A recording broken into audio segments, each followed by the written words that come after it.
ব্যাটিংটা বরাবরই আমাদের ভুগাচ্ছে এবং বলবো যে ভিজিবলি একটা প্রবলেম ক্রিয়েট করছে টিমের ভিতরে।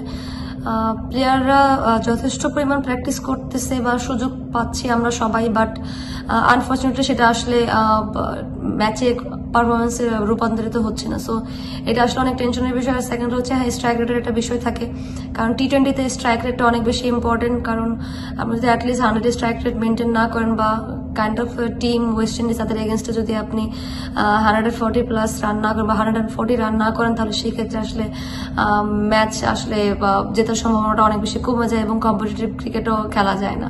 সো এদিক থেকে অবশ্যই স্ট্রাইক রেটটা অনেক বেশি ইম্পর্টেন্ট। ওডিআই সিরিজের পরে এখন দেখেন আমার কাছে যেটা সব থেকে বেশি মনে হয় যে টিম ওয়াইজ হচ্ছে আমাদেরকে কম্প্যাক্ট ক্রিকেট খেলাটা এখানে, কারণ যেহেতু উইকেট ভালো এবং প্লাস আর সব থেকে বড় কথা যে টিম যে আসলে বলবো যে একটু মোরালি ডাউন আছে সেখান থেকে বেরোয় আসতে হলে টিম ওয়াইজ আসলে আমাদের একটা ভালো রেজাল্ট করতে হবে।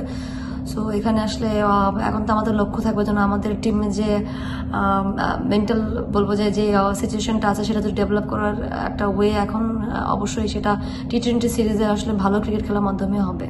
ওডিআই সিরিজ নিয়ে আসলে তো ডিসঅ্যাপয়েন্টমেন্ট তো আছে, কারণ আমরা দল হিসেবে ভালো ক্রিকেট খেলতে পারি না, তাই আমাদের কাছ থেকে আসলে সুযোগ হাতছাড়া হয়ে গিয়েছে। বাট ওখান থেকে বেড়ে আসাটা ডিফিকাল্ট জানি, কারণ প্রত্যেকেরই আসলে ইচ্ছা ছিল যেন আমরা, যেহেতু সেকেন্ড ম্যাচটা জেতার পর একটা মানে মনে আশা ছিল যেন অ্যাটলিস্ট আমরা সিরিজ নিতে পারি এবং হচ্ছে ওয়ার্ল্ড কাপের টিকিটটা কনফার্ম করতে পারি। সো আনফর্চুনেটলি সেটা করতে পারিনি। সো বলবো যে পুরো টিমই একটু ডিসঅ্যাপয়েন্টেড ডেফিনেটলি, বাট স্টিল এখন আমাদের সামনে যেহেতু টি-20 সিরিজ, তো আমাদের এখান থেকে যতটা দ্রুত সম্ভব আসলে বের হয়ে আসা, যদি আমরা টি-20 সিরিজে ভালো করতে পারি সেটা অবশ্যই আমাদেরকে টিম ওয়াইজ অনেক বেশি বুস্ট আপ করবে।